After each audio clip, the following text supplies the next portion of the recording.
This is Not Worth Living, a podcast that features creatives interviewing themselves with a preset list of questions. Unlike other podcasts that feel like conversation between friends, this one aims to feel like eavesdropping on a psychiatrist's visit. Today's episode features... So my name is Paula Ashe, and I am the author of the short story collection We Are Here to Hurt Each Other, and some other stuff. The and some other stuff is a descriptor. That's not also part of the title. So what makes you tick? I don't know how to answer that question. I'm not just saying that to be facetious. It's not a criticism of the question per se. It's an example of what it's like in my head. I need context. I need specifics. I don't know what makes me tick. I know I should have skipped this question, but I think it's also an interesting question. Even though I don't fully understand it, and maybe because I don't understand it, it's interesting. God, I am unbearable. I'm so sorry. I don't know what makes me tick. When I think of what makes me tick or what that means, I think it means like people who are, angry. And I just sort of exist in a constant fluctuating state of vexation. I guess, I don't know if ticking is a noise I would make, maybe. I don't know, like if I were to make a sound or to be a sound, which is not the question, and I'm just going way farther out than necessary, I guess I don't think I would be a tick. I should have skipped this question. If you want to delete this, that's perfectly fine. Also, my cat is being obnoxious, which is what cats do. God, so terrible. Would you open an envelope with your death date? Hell to the no. Absolutely not.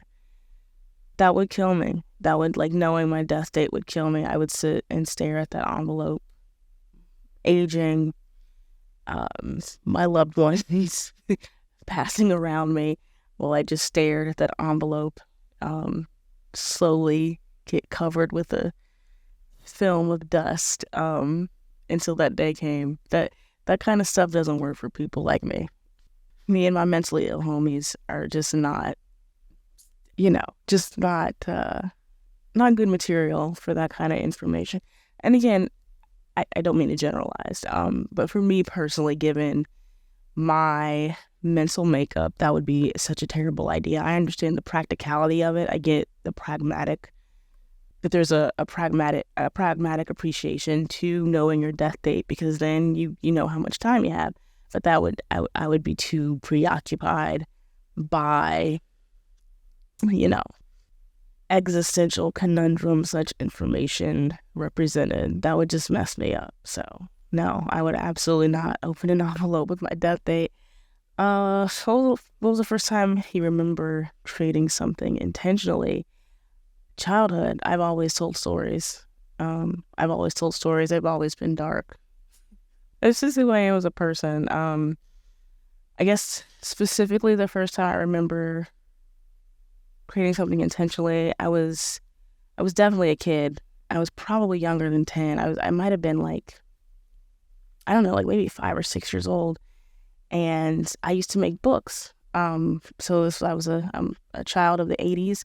And so my mom had a word processor, and I would take the basically printer paper, the paper that was in the word processor, and I would fold it in half, and then I would get my mom to take her stapler and staple, where the crease was, because that was the spine of the book, and then I'd write the title on it, and I'd draw the cover art, and then I'd write the book on the inside. And I think a lot of kids do this. And my first, the first story, the first story that as best as I can remember was a retelling of the Christian apocalypse. And I'm not making that up. It's so mean. Here's the thing though, it wasn't like I had read the book of Revelations as a child, but my family, when I was growing up, we had this book on our coffee table called The Sign, and I know I'm not going to find it. No, I'm not going to find it. Oh, wait, yes, I sure did.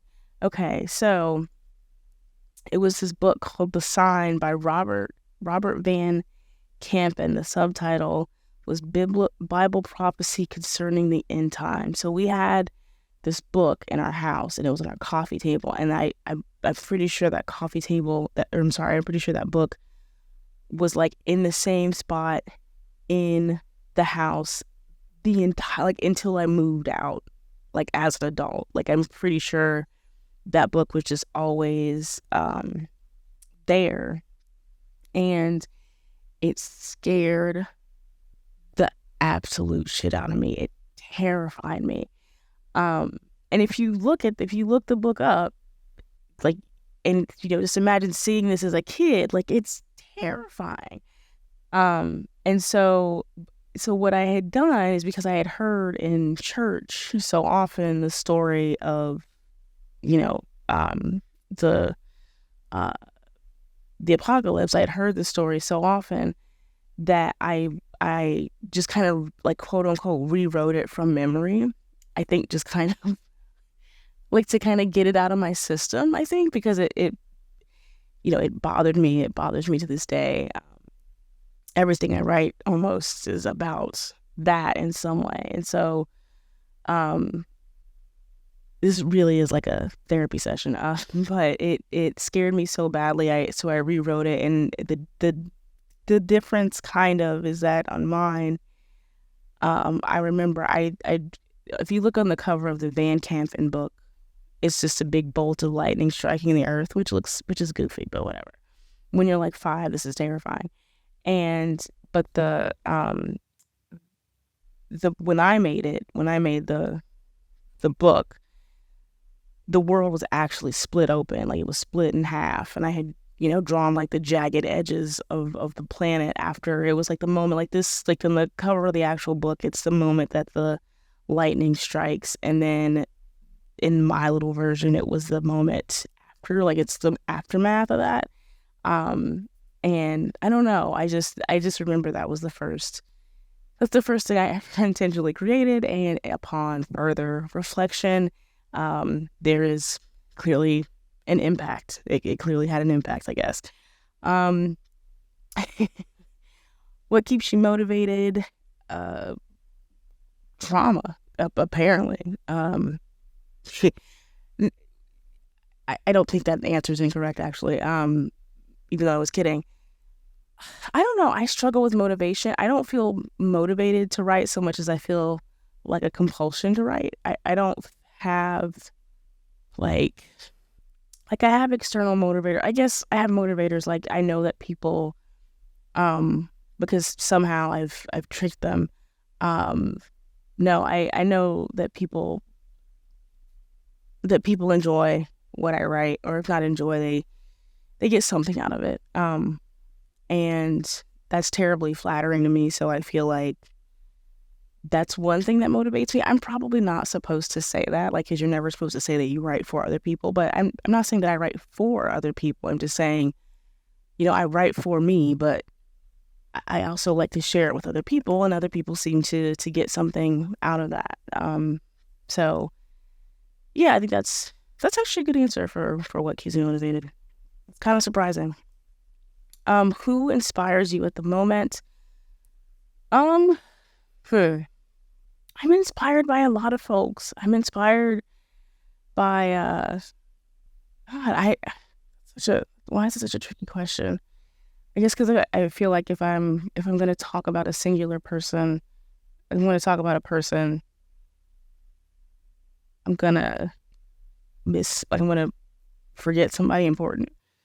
I don't want to do that. So I think who inspires you at the moment? So, okay, a lot of people inspire me at the moment. The person who pops immediately, the person who comes immediately to mind, though, is Eric LaRocca. And I'm, an unabashed, unashamed Eric LaRocca fangirl through and through. But I've been very inspired by just his creativity and his prolificness. And I had the great fortune of being on a panel with Eric, and then we were able to just have like a little chat. And because I one of the things I admire about him is that he's very prolific. And so I asked Eric, like, how do you get out of your own way? And we had a really good talk about it. And so Eric just came out with first novel, which is Everything the Darkness Eats. And I just started reading it. I'm reading it very slowly, intentionally. And it's amazing. And so, but very recently, he announced that he was coming out with a revised version, or like the author's authoritative edition. It's not called that. But basically, he wanted to do more with the story and to do something a bit different. And so he's releasing a newer version of Everything the Darkness Eats that's called Everything the Darkness Eats, Hymns to a Decaying God. And I know that sounds like, okay, Paula, what does that have to do with you, like, being inspired? Well, it inspires me that somebody can say to themselves, I want to do this over. I don't like, I not to say that he's saying he doesn't like what he did, but like that he wants to go a different direction, or push it in a different direction, make a new version of that. And I just think that's really admirable, because particularly for a debut, and particularly I think what really got me is in this day and age of like, the Writers Guild strike just ended. There's still these ongoing debates about AI and art, and why can't we use artificial intelligence to create art and all this stuff. And it's hard, particularly as a writer, as any kind of artist. But I think, again, I'm sure everybody, visual artists as well. I think visual artists and writers in particular, with the threat that AI has been constructed into being, because we don't have to use things in the way that we usually end up using them. But it doesn't seem like the best time to be an artist. And so I just found it very inspiring that Eric, and also Clash Books, his publisher, like that they agreed to it. They agreed to that. I just think that's very affirming, because for so many writers, especially, if you're an indie writer or like a self-published writer, there's, it seems like everything's kind of working against you, and like you got one shot, you have one opportunity, and you better get it right. And I just appreciate the fact that, and again, I know, Eric is not what we would consider not exactly an indie writer, but certainly one of the, still an indie writer, but certainly getting a lot of attention, we'll say. But I think that's applicable to anybody. Obviously there are some parameters to that, but I don't know. I thought that was very cool. To see somebody say, I wanted to do more with this, and I've been allowed the opportunity to do so. So I think that's cool. What's my latest project? I have 2 novellas in the works. It's weird because both of them are very similar in tone. One is tentatively titled The Krukenberg Procedure, and it's basically about a woman who essentially was a victim of sex trafficking as a child, and she escapes that situation, and she grows up and she's a successful reconstructive surgeon, and she is surviving. Like she's very successful on one end, but on the other, she still deals with a lot of trauma. And then she meets another woman who is a survivor of the Rwandan genocide, and she again was a survivor, and she's a writer and a lecturer, and basically these two women fall in love, and the story is about how do you do that after such a significant trauma, and what is that like, and but there's also a bit of a there's a revenge plot unfolding underneath this burgeoning love story. So that's the first one. The second thing I'm working on is like I said, it's a novella, kind of similar. It's about a woman who, it's tentatively titled Transubstantiation Blues. If you follow me on social media, I've mentioned it before. I've been working on this for quite some time. It just took a really long, I'm a slow writer. It just takes me a long time to get my plot together, and as any writer will tell you, that's a joke, because you never really get the plot together. But I've been wanting to tell this story for a long time. It's about it's basically a murder mystery. It's a murder mystery within the backdrop of a sort of the aftermath of the aftermath of the impact of a religious cult. Yeah, I don't want to say too much. I might have said a little too much, but basically that's the two things that I'm working on, and a variety of short stories for places. But yeah, the two novellas and the short stories. If money was no object, what would be your dream project? I'm not gonna stick to this one for too long, but if money was no object, I would finish a graphic novel that I've been working on forever.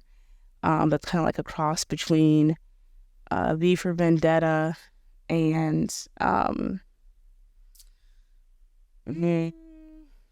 Biting the Sun by Tanith Lee. And I've been working on it forever, and it's so different than like a lot of what I write, but I really enjoy it.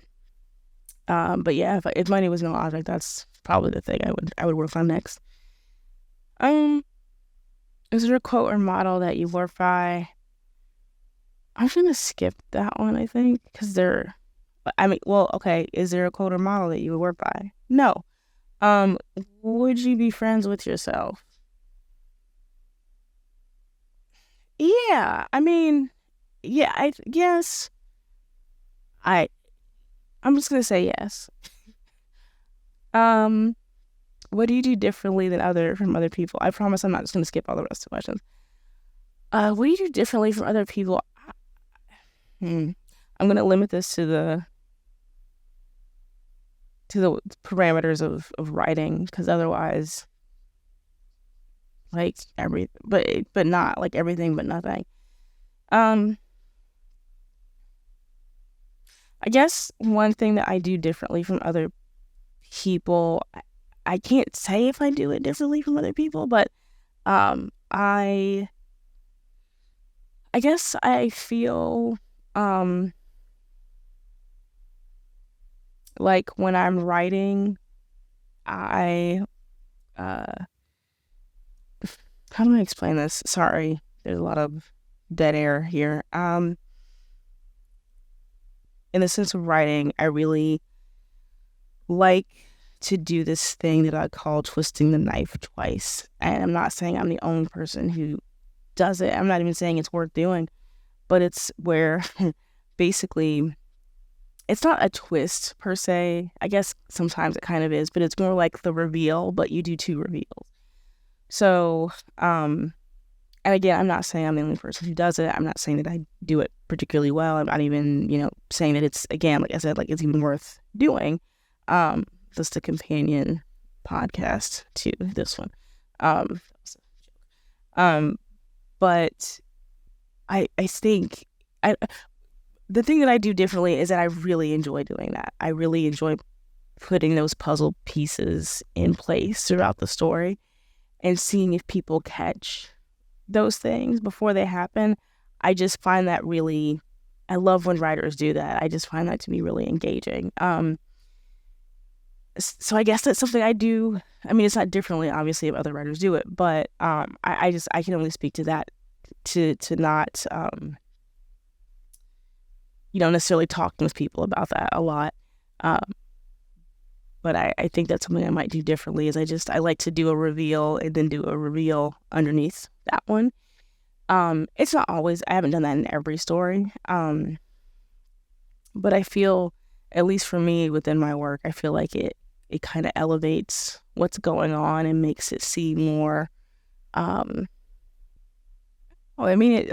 makes it seem, I shouldn't have said elevates, because now it sounds like that phrase that everybody hates for some reason. I get why I get why people hate the phrase elevated horror. I just, I just didn't, well, anyway, so, God, what was I talking about? It's late for me. It's been a long day. Oh yeah, so I like to do the twisting the knife twice. I like to do the reveal, and I just enjoy it intellectually. I enjoy it as a writer, as an artist. I think it's a fun way to construct a narrative. But I will say the drawback of it is that it should be really frustrating. And then also that it takes, for me at least, it takes a while, because you have to outthink yourself, which is not easy. What would you like your epitaph to say? So first of all, I don't want to I don't want to be in a casket or have a tombstone.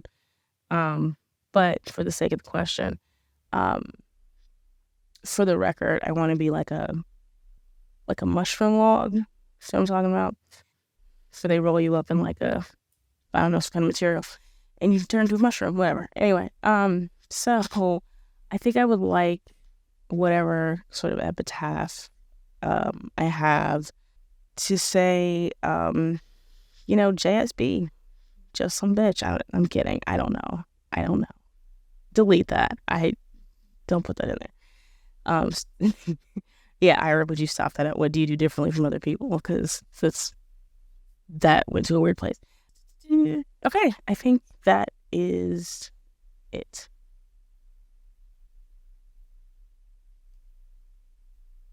Let's see.